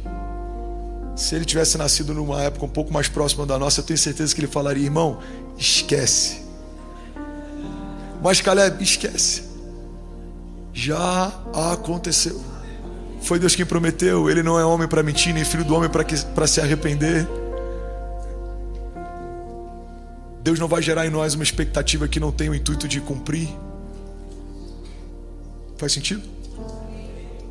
Ele fala, certamente, seguramente prevaleceremos contra eles. Versículo 31. Porque os homens que com ele subiram disseram, não poderemos subir contra aquele povo, porque ele é mais forte do que nós. Irmão, eles se sentiam mais fracos do que os povos que estavam lá. E de fato eram. E esse é um desafio. Pega isso aqui, porque isso aqui pode mudar a vida de alguém. Todas as vezes que eu olho para a promessa que foi feita e tento procurar em mim algo que justifique a minha esperança no cumprimento da promessa, eu vou fracassar, porque não tem nada em você que justifique o que Deus vai fazer. Então eles olham para os povos, olham para eles e eles falam: cara, a gente é maluco, não dá. Olha o que a palavra de Deus diz. Você está comigo? Números 13:33. Éramos aos nossos olhos como gafanhotos, e assim nós também éramos aos olhos deles. A mesma Bíblia diz que assim como você pensa, você é. Então, irmão, quando eu paro para olhar o meu reflexo, o futuro se torna assustador. Moisés, liberta o povo.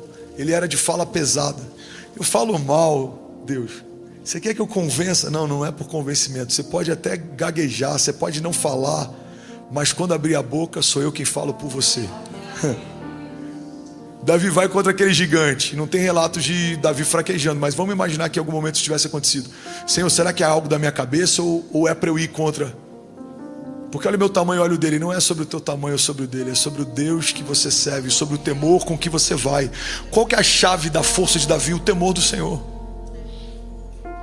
Salmos diz que feliz é o homem que teme ao Senhor, será feliz e próspero em tudo o que fizer. O temor do Senhor é a chave de Caleb. O temor do Senhor é a chave de Davi. O temor do Senhor é a chave de José. O temor do Senhor é a chave de Jesus. Pai, se possível for, afasta de mim esse cálice. Todavia, seja feita a tua vontade, não a minha. O que Jesus está dizendo? O temor do Senhor me consome. O meu desejo é abortar isso aqui, mas seja feita a tua vontade, não a minha. O temor do Senhor é o que te sustenta. Alguém aqui, o temor do Senhor é o que te garante. Então sempre que você olhar para você procurando uma justificativa, você vai se frustrar. Mas o temor do Senhor, Salmos 27:1, o Senhor é a minha luz e a minha salvação, de quem terei temor? O Senhor é o meu forte refúgio, de quem terei medo? Salmos 34:4, alguém toma posse dessa palavra. Busquei o Senhor e Ele me respondeu, livrou-me de todos os meus medos, porque os que olham para Ele estão radiantes de alegria, e os seus rostos jamais mostrarão decepção. Tem alguém radiante de alegria diante dos gigantes aqui nessa noite? Você pode fazer barulho? Aleluia! Agora deixa eu te levar para um lugar. Isso aqui é loucura, tá? Os homens estão diante da promessa e têm medo, e os inimigos do outro lado também. Irmão, isso aqui é uma chave. Pastor, eu estou com medo. Eu sei, eu também tenho. Mas os seus inimigos têm mais do que você. Por que Jezabel se levanta? Porque ela tem medo de uma voz profética posicionada. Meu Deus. Por que Saul se levanta? Ele era o rei, o trono está com ele. Porque ele sabe que não era mais aquele a quem Deus se alegrava, mas alguém com coração segundo o coração de Deus já estava a caminho do trono que ele ocupava. Por que os irmãos de José têm medo? Ele é um menino, ele é um moleque. Eles são homens, são maduros, são fortes. Porque eles sabiam, esse moleque em algum momento, se ninguém parar, vai governar sobre nós. A gente precisa garantir que isso não vai acontecer. Então os irmãos José têm medo de José, Saul tem medo de Davi. Faz sentido? Babilônia tem medo de Daniel. Os religiosos tinham medo de Jesus. O imperador tinha medo de Paulo. A Bíblia diz que quando eles chegavam nas cidades, o povo dizia, estão chegando aqueles que estão transtornando o mundo. Irmão, o evangelho se tornou transtorno. Por quê? Porque mudou a cultura vigente. Colocou em xeque o governo local. Eles eram uma ameaça a um sistema estabelecido. Todas as vezes que algo se estabelece e ameaça um sistema, o sistema vai destruí-lo, para que ele não destrua um sistema. Quantas vezes a gente viu, por exemplo, na política, uma voz se levanta. A gente viu agora, acho que 2 ou 3 pessoas nesse ano foram assassinadas. porque era uma voz de um cenário político, e foram assassinados de forma encomendada pela oposição. Por quê? Porque hoje ele é só candidato, mas se ele assume o governo, esse cara pode mudar a história. Faz sentido? Então entenda, os seus inimigos têm mais medo de você do que você tem medo deles. Por quê? Porque eles já viram o final da história, você só conhece uma parte dela. Irmão, pega isso aqui. É muito comum, talvez mais comum do que você imagina. Quem te vê, quem me vê, consegue ver o potencial que a gente carrega. A gente não consegue, porque a gente tem uma limitação quando olha para nós mesmos. Então eles olham e falam: meu irmão, se não parar isso daí, eu já vi no que vai dar. José talvez ache que a parte mais incrível dele é uma capa colorida que ganhou do pai. Os irmãos sabem que a parte mais incrível dele é que eles sonham que os irmãos não sonham. A Bíblia diz que quando ele compartilha o sonho, passam a odiá-lo ainda mais. Por que já havia animosidade? Porque ele tinha uma capa colorida. Mas isso não foi motivo para ninguém matá-lo, escravizá-lo ou vendê-lo. Mas quando eles perceberam que José sonhava e eles não, quando Saul percebe que Davi tem cheiro de unção de rei e ele não mais, Icabode, a glória de Deus se foi. E quando o Icabode se manifesta, o que vai ser percebido? O cabode, o peso da glória, a presença.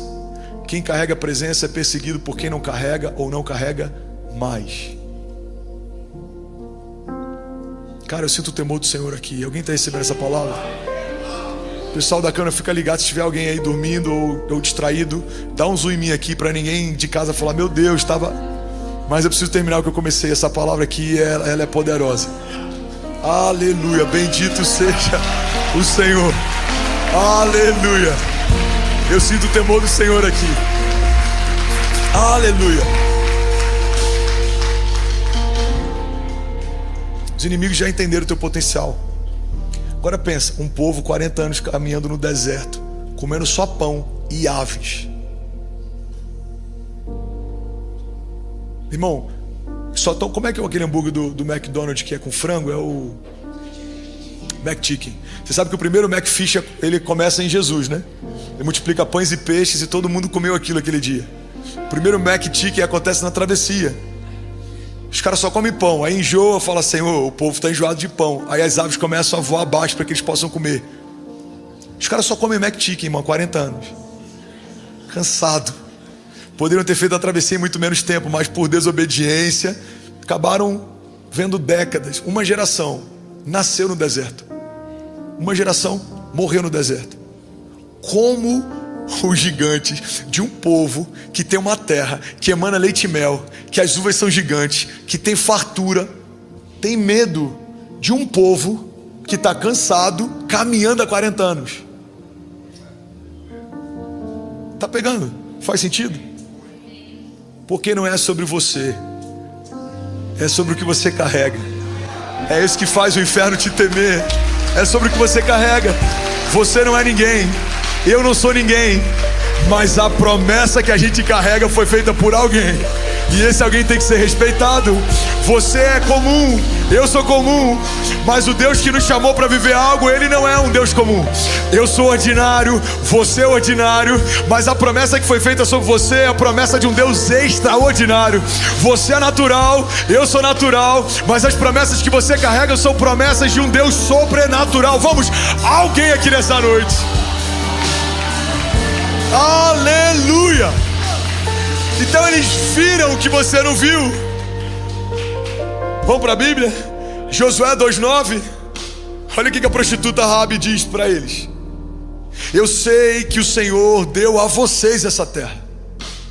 Vocês nos causaram um medo terrível, e todos os habitantes desta terra estão apavorados por causa de vocês.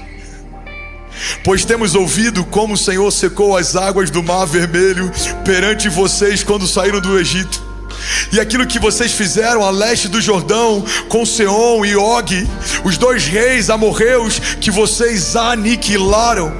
Quando soubemos disso, o povo desanimou-se completamente. E por causa de vocês, todos perderam a coragem, pois o Senhor, o seu Deus, é Deus em cima dos céus e é Deus embaixo da terra. Você pode celebrar Jesus no seu lugar. Aleluia. Cara, isso aqui é muito forte. Perspectiva deles, a gente está 40 anos, irmão, 40 anos, a gente está cansado, a gente está frustrado. Agora a perspectiva do povo que vai ser conquistado. Irmão, faz 40 anos que a gente ouve o que o Senhor tem feito por vocês. Os meus avós ouviram o que o Senhor fez por vocês quando saíram do Egito. Os meus pais ouviram o que vocês fizeram contra os inimigos. Os meus pais ouviram quando vocês aniquilaram os reis que se levantaram contra vocês. Ou seja, de um lado tem um povo, estamos enfraquecidos há 40 anos. De outro lado tem um povo, há 40 anos nós tememos que esse dia chegasse, mas chegou o dia. O povo que Deus separou, ungiu e sustentou, chegou diante da terra prometida. Então você precisa escolher se vai ser um dos espias que volta desanimando o povo que carrega uma promessa, ou se você vai ser um daqueles poucos que voltam com uma firmeza declarando: certamente possuiremos essa terra e nós a teremos por herança, porque o Senhor que nos fez a promessa é fiel para nos sustentar até aqui e nos dará por herança uma terra que foi conquistada por Ele. Essa terra não será conquistada por nós, já foi conquistada pelo nosso Pai, e Ele nos dará por herança, porque somos herdeiros, e é melhor ser herdeiro de Deus do que ser alguém que se fez sozinho. É melhor ser herdeiro de Deus do que alguém que se construiu sozinho. Não, a melhor parte daquilo que carregamos foi estabelecida por Deus por herança. Levante as suas mãos e declare: diga, eu sou herdeiro de Deus e eu sou co-herdeiro em Cristo Jesus. Diga, a melhor parte daquilo que eu carrego não tem a ver com o que eu vou conquistar. Diga, tem a ver com o que Jesus já conquistou na cruz do Calvário. Porque a minha força não está firmada na minha performance atual, mas está garantida na performance final de Jesus. O meu rei morreu de braços abertos, entregou a sua vida e disse: está consumado. Mas ao terceiro dia, quando ele voltou dos mortos, algo novo se estabeleceu. Diga aí, dos céus veio a resposta de Deus sobre a terra. Levante as suas mãos, diga: somos a sua herança, avançaremos em fé e as portas do inferno não prevalecerão contra nós. Você pode dar um brado de liberdade no seu lugar. Vamos ser alguém que pode, pelo amor de Deus, fazer barulho. Aleluia.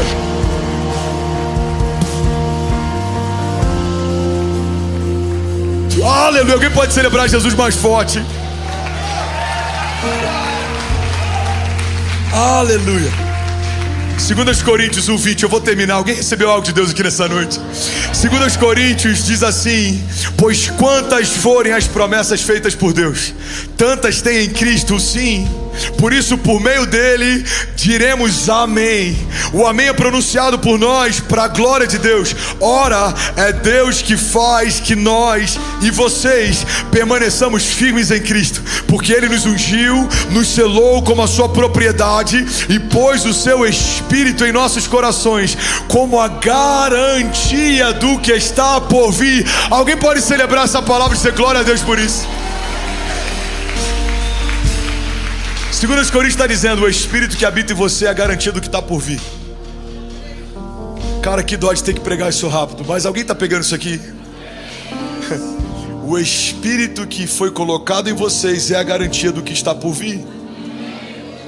Qual que é a tua garantia, Fernandes? O Espírito que foi depositado em mim. Qual que é a tua garantia? O Espírito que foi depositado em você. Pastor, mas eu estou me sentindo tão fraco, irmão. Talvez eu seja o homem mais fraco dessa sala hoje.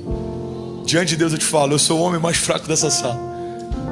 Mas a palavra de Deus diz: diga ao fraco, eu sou forte. É na minha maior fraqueza que Deus está revelando a maior força. Tem dias que Kezinha vê o que está acontecendo, o que se passa, o que fazem. Ela fala: não sei como é que você está conseguindo, amor. Eu estou no meu pior momento, eu estou enfraquecido, mas eu estou vivendo a maior expressão da fortaleza de Deus em mim. Por quê? Porque o Espírito de Deus em mim é a garantia do que está por vir. Faz sentido? Falei com o time hoje na vinda pra cá. Segura aí, meu lindo, me ajuda. Falei com o time na vinda pra cá. Eu falei, time, eu preciso de cobertura. Eu só tenho 2 frases, não tenho sermão e o dia hoje foi mal. Aí o time já conhece, eles falaram, então hoje vai ser extraordinário. Todas as vezes que eu tô moído, Deus faz a partir dos restos, a partir das ruínas. Como Esdras 3, o povo voltando para uma terra destruída, mas eles pegam as ruínas e usam ela como matéria-prima para reconstruir o altar e começam a adorar a Deus no meio de uma terra devastada. Assim tem sido a minha estação, reconstruindo o altar de adoração, voltando à essência em muitas coisas, tendo a oportunidade de fazer algo diferente, novo, sem resquícios. Por quê? Porque tudo que eu tenho são as ruínas do que vivi e construímos. Mas é a melhor matéria-prima para reconstruir e recomeçar. Porque Deus está fazendo uma coisa nova. Alguém recebe isso aqui em nome de Jesus? Deus está fazendo uma coisa nova. Vocês não percebem? Aleluia. Romanos 8,17. Se somos filhos, então somos herdeiros. Herdeiros de Deus e co-herdeiros em Cristo. E se de fato participamos dos seus sofrimentos, também participemos da sua glória. Hebreus 10:23. Apeguemos-nos com firmeza àquele que prometeu, porque aquele que prometeu é fiel para cumprir. Me ajuda a pregar, fala com 5 pessoas aí, Deus é fiel. Ministra sobre alguém aí, fala, irmão, Deus é fiel. Nunca se esqueça disso, Deus é fiel, Deus é fiel, Deus é fiel. E eu finalizo aqui, Salmo 119:50 diz, e esse é o meu consolo, no meu sofrimento, a tua promessa me dá vida. Feche teus olhos, eu quero orar com você. Aleluia, aleluia. Pai, no meio dos nossos piores dias, recebemos vida a partir das promessas, porque a tua herança que nos garante, e é o teu Espírito depositado em nós, Jesus, que nos mantém de pé, é Ele quem sustenta. Quando a gente é fraco, nós vemos a tua força se revelar. Quando somos confundidos, é que a gente vê a tua sabedoria nos aconselhar. Quando somos cercados, é que vemos o teu cuidado e o seu livramento operar. Porque de todos os lados somos cercados, mas sabemos que mesmo que venham contra nós por um caminho, por 7 caminhos os nossos inimigos fugirão. Sabemos que mesmo que hajam palavras malditas, setas, dados, sabemos que mesmo que hajam levantes, estratégias, mesmo que hajam mesas malditas que talvez se levantem contra nós para tentar gerar em nós cansaço, apatia, abatimento, Jesus, seja política, lobby, seja um sistema religioso, sejam homens, seja vaidade, sejam doenças, Jesus, sejam palavras de médicos, sejam talvez traumas de infância, seja o que for, venha de onde vier, cremos que o selo do teu Espírito é a garantia de nosso futuro desejável. A tua palavra diz que o Senhor bem sabe os pensamentos que tem a nosso respeito, pensamentos de paz e não de mal, para nos dar o fim que desejamos. Por isso, Pai, nós clamamos e receberemos do Senhor resposta. Por isso, Pai, nós nos humilhamos, porque a tua palavra diz que aqueles que se humilham serão exaltados. Por isso, Pai, apresentamos ao Senhor toda a semente de humilhação como uma semente poderosa, porque a tua palavra diz que é no lugar da vergonha que opera a dupla honra. Por isso, Pai, nós nos ajuntamos, não como aqueles que olham para os inimigos e desanimam, não. Nós somos aqueles que trazem à memória a promessa, aquilo que dá esperança, e avançam em fé, porque certamente, sim, certamente o Senhor operará maravilhas, milagres, e Ele nos fará justiça, e Ele abrirá espaço, e como Isaac nós declararemos, prosperaremos nessa terra, porque o Senhor nos abriu espaço. Pai, eu declaro paz que excede todo entendimento. Pai, nós declaramos pão que desce do céu, maná de Deus, cuidado de Deus, óleo fresco, vinho novo, porque ainda esse ano, levante as suas mãos, declare com autoridade, diga, eu declaro para o céu ouvir, para a terra ouvir e para todo o inferno ouvir, que eu e a minha casa pertencemos ao Senhor e serviremos ao Senhor todos os dias da nossa vida. Diga, e ainda esse ano viveremos o maior romper da nossa história, em nome de Jesus. Bom, você acabou de assistir uma mensagem aqui do nosso canal. Eu tenho certeza que ela te edificou e que ela vai gerar algo novo em você. E a gente separou mais 2 vídeos. Eu quero deixar essas indicações aqui para você continuar queimando com Jesus. E eu quero muito te fazer um pedido também. Se essa mensagem te edificou, comenta aqui embaixo, segue o canal, me ajuda a compartilhar para que mais pessoas sejam tocadas também. Deus te abençoe. Você está comigo? A Bíblia diz: Maria, eu não me falei que se você cresce, veria a glória de Deus? Então tiraram a pedra. Jesus olhou para cima e disse: Pai, eu te agradeço porque me ouviste. Eu sabia que sempre me ouves, mas eu disse isso por causa do povo que aqui está, para que eles creiam que tu me enviaste. Sabe o que é interessante? A gente aprende na história de Jesus que antes de todo grande milagre, ele agradecia ao Pai por aquilo que o Pai ainda iria fazer, mas ainda não tinha feito. Ele agradece pela multiplicação antes do pão ser multiplicado. Ele agradece da ressurreição antes do morto ser ressuscitado. Porque a dinâmica da fé é tratar as coisas que não são como se já fossem. Qualquer coisa que fuja disso não é fé. Se você não está usando a sua fé para coisas impossíveis, você não está usando a sua fé. O otimismo pode te levar a lugares interessantes, mas só a fé pode te levar a lugares impossíveis. Levanta sua mão em nome de Jesus. Deixa eu liberar algo sobre você. Aquilo que sem Deus era impossível, com Deus vai se tornar inevitável. Declare isso em nome de Jesus. Diga: eu creio que aquilo que era impossível sem Deus, diga, vai se tornar inevitável. Jesus agradece antes do milagre acontecer, porque quem caminha com Deus já sabe qual é o final da história. Quem caminha com Deus celebra antes do milagre chegar, agradece antes da multiplicação acontecer, já dá nome ao bebê antes do seu ventre poder conseguir gerar vida. Quando eu vou orar por alguém que não consegue engravidar, depois da oração, o primeiro conselho que eu dou é: começa a pensar o nome do bebê. E essa é a diferença, irmão, de se mover por fé ou de esperar algo sobrenatural acontecer. Olha para mim. Antes de me converter, eu fiz algumas promessas.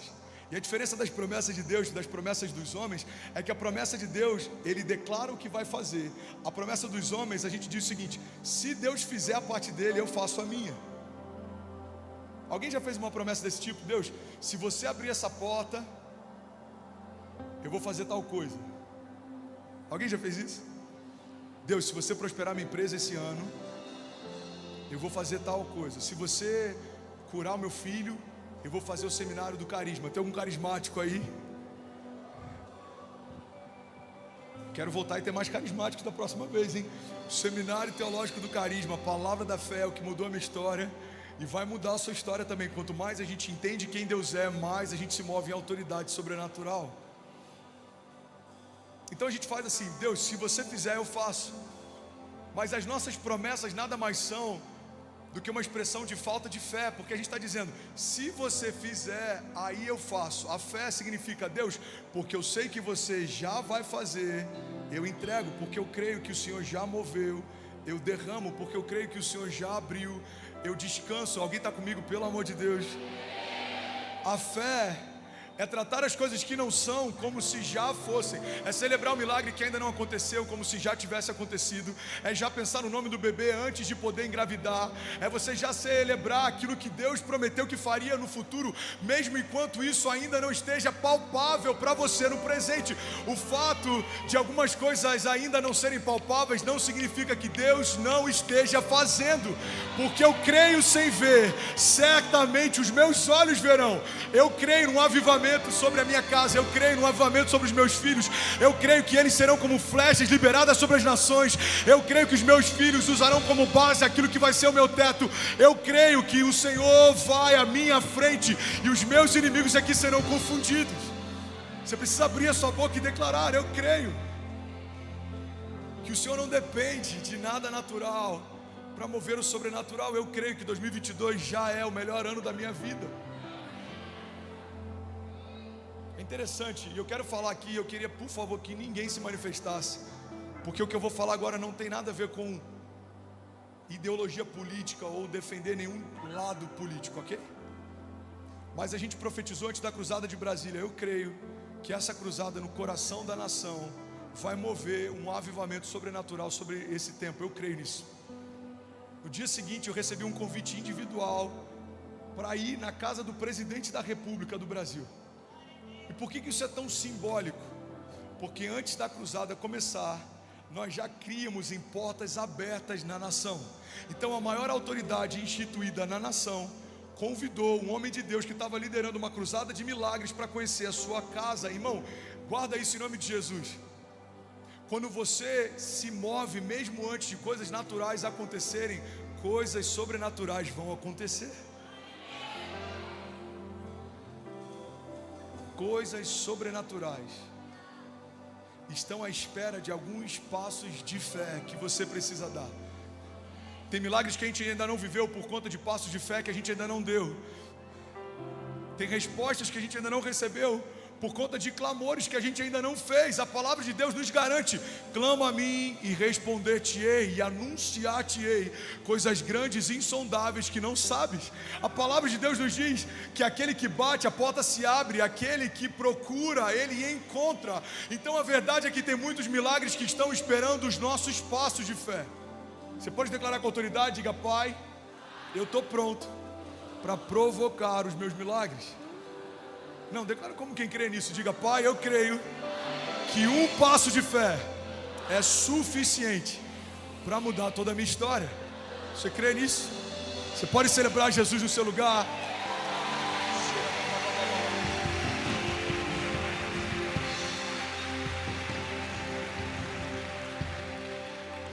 Então, depois de dizer isso, Jesus bradou em alta voz: Lázaro, vem para fora. E a Bíblia diz que então o morto saiu com as mãos e os pés envolvidos em faixas de linho e o rosto envolto num pano. Então disse-lhe Jesus: tirem as faixas e deixem ele ir. A próxima chave que eu quero liberar, eu já falei sobre ela dezenas de vezes, mas pode ser novo para alguém. Jesus libera uma palavra que alcança um homem morto. E por mais que o seu tímpano não funcionasse, por mais que ele não ouvisse o que Jesus falava, toda a criação ouviu e se submeteu. Irmão, pega essa chave em nome de Jesus. O milagre que você vai viver não tem a ver com aquilo que você sente, tem a ver com aquilo que Deus fala.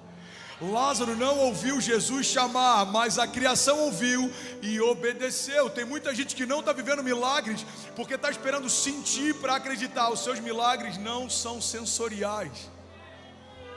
Paulo diz: eu não me movo por aquilo que eu vejo, mas por aquilo que eu creio. Porque vamos ser sinceros, se a gente depender de acreditar nos cenários ao nosso redor para crer que Deus vai fazer algo sobrenatural, Deus não se moveria em meio a tempestades como fez com os discípulos, ou não dançaria com a gente no fogo como fez com aqueles 3 homens. Deus não estaria com a gente em meio a cova de leões como fez com Daniel. Irmão, os cenários podem ser de morte, mas a palavra que Deus tem para nós, ela sempre gera vida.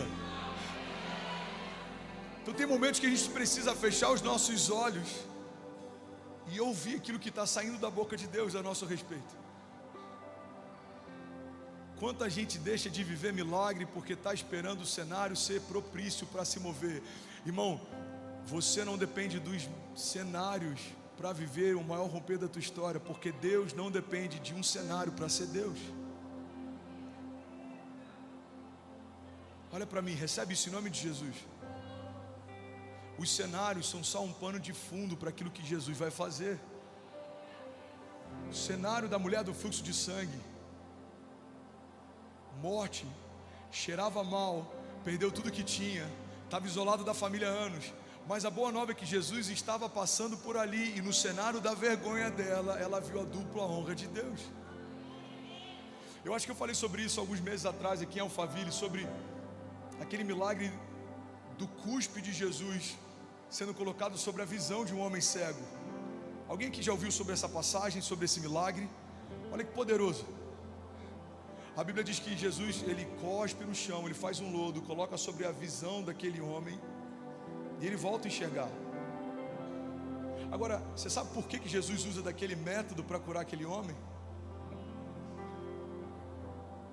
Existem alguns teólogos que acreditam que era muito mais do que Jesus fazendo de uma forma diferente. Jesus, ele estava conectando com a dor daquele homem para, através da mesma linguagem, gerar o seu milagre. Irmão, pega isso em nome de Jesus. Naquela época, a cultura acreditava que quando alguém era cego desde que nasceu, ele carregava uma maldição dos seus pais. A cultura da época acreditava que todo cego de nascença era amaldiçoado. Então, quando alguém passava por um homem amaldiçoado, eles escarravam, eles cuspiam. Então, até aquele dia, todas as vezes que aquele homem cego de nascença ouvia o som de alguém cuspindo, ele sabia que alguém estava o amaldiçoando. Só que tem um momento em que ele ouve o som daquele cuspe. O que ele não sabia é que seria a última vez que aquele som lembraria da sua vergonha, porque a partir daquele momento, aquele som apontaria para o seu milagre. Guarda isso em nome de Jesus. Jesus é especialista em ressignificar a nossa dor, porque é no lugar da vergonha que a dupla honra de Deus é estabelecida. É no lugar da morte que Ele gera vida, no lugar da ferida que Ele gera cicatrizes. É no lugar do não dos homens que a gente ouve o sim de Deus. É no lugar da falta que Ele transborda, é no meio do deserto que Ele multiplica. Irmão, é quando nada existe que o agir de Deus entra em cena. A terra pode ser sem forma e vazia, mas uma palavra de Deus move o sobrenatural. A sua situação pode parecer sem sentido, mas uma palavra de Deus pode mudar a sua história. Você está comigo? Diga amém. Você tem noção do nível do cuidado de Deus? Aquele homem está lá sem enxergar e ele ouve o som de alguém cuspindo, e na mente dele é: mais alguém me amaldiçoando. Jesus usa a mesma linguagem que envergonhava aquele homem, para, através dessa mesma linguagem, trazer ele de volta à vida. Irmão, recebe isso em nome de Jesus. A mesma linguagem que o inferno usa para te parar, é essa linguagem que Deus vai usar para te mover. Da mesma linguagem que o inferno usou para te envergonhar, é nessa linguagem que a dupla honra de Deus vai restabelecer você. Isso não é positivismo, isso não é evangelho açucarado, isso é a verdade de Deus. Porque uma família que se divorciou, mas foi restaurada, pode ser levantada como um outdoor da graça de Deus. A verdade é que Deus está à procura de homens que queiram fazer história com Ele, porque as pessoas vão olhar para aquilo que a gente está vivendo com Deus, e elas vão crer que verdadeiramente Deus ainda faz milagres. Deus ainda faz milagres.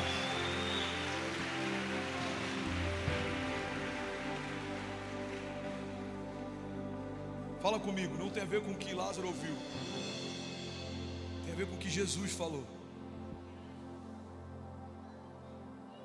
Jesus abre a boca e libera algo. Algo precisa acontecer. A gente pode até ficar sem resposta para algumas interações que a gente faz. Você já mandou WhatsApp para alguém que não te respondeu, você já ligou para alguém que não te atendeu. Mas quando Deus abre a boca e comunica algo, toda a criação precisa dar uma resposta ao que foi falado. Deus não é um comunicador de ideias. Quando Deus abre a boca, Ele não comunica uma ideia, Ele gera uma nova realidade. Quando Deus abriu a boca a seu favor, realidades foram estabelecidas, promessas foram estabelecidas, palavras foram estabelecidas.